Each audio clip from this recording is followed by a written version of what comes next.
mga kayami, kagagaling lang namin nag-stop, inikot namin buong Villas dahil nga na-board kami. So kasama ko si Godiva at si Terry. So bago kami umuwi, dumaan kami dito sa Lawaya. Yan, kung sa mga naghahanap po ng cafe, mga fruit soda, iced coffee, at non-coffee na mga milk tea, yun, available po dito sa Lawaya. Located po siya sa may Pulay Bypass. Yan, dito po kami ngayon. So andyan na yung order namin. Thanks kay Ate Godiva, yan, dito kami sa Nawa. Pinsan niya kasi may-ari dito. So, andun na si Kuya, yan. Ayun na yung aming order for today's video. Ang gwapo nung ano nila, oh.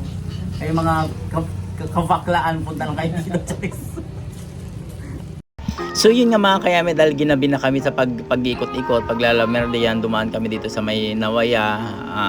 Dahil sabi ni Godiva, magkape tayo doon. And then located po siya sa may Bypass Pulay. Yung mga gusto pong itry yung mga kanilang coffee, non-coffee, or mga milk tea, fruit soda.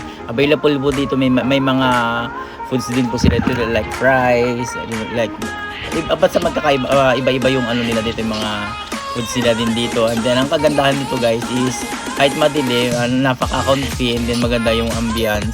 Sobrang tahimik siya, unlike nung ibang kainan dito na sobrang maingay, sobrang magulo.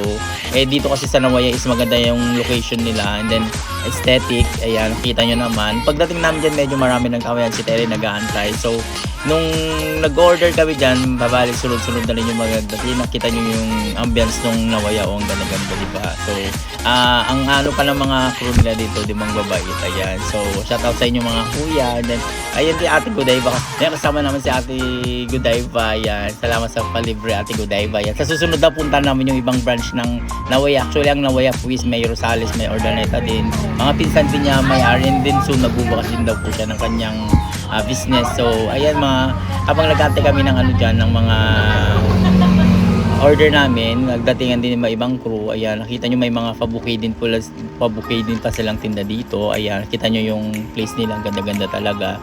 So habang nagantay kami, si Terry nag-cellphone, and then ayan yung kanilang menu. Kung gusto nyo i-try, ayan, pwede kayo mag-order sa kanila. May ano sila, may taro, may fries, and then iba-ibang klaseng non-coffee or soda, milk tea, meron po dito. Yan, so dahil yan lang ang aming in-order. Ayan, so ayan sa ating mga Godiva, nagbabayad na siya. And then, yan, sa mga gusto po mag-try ng mga milk tea dyan, puntahan niyo po yung Nawaya. So, thank you for watching guys.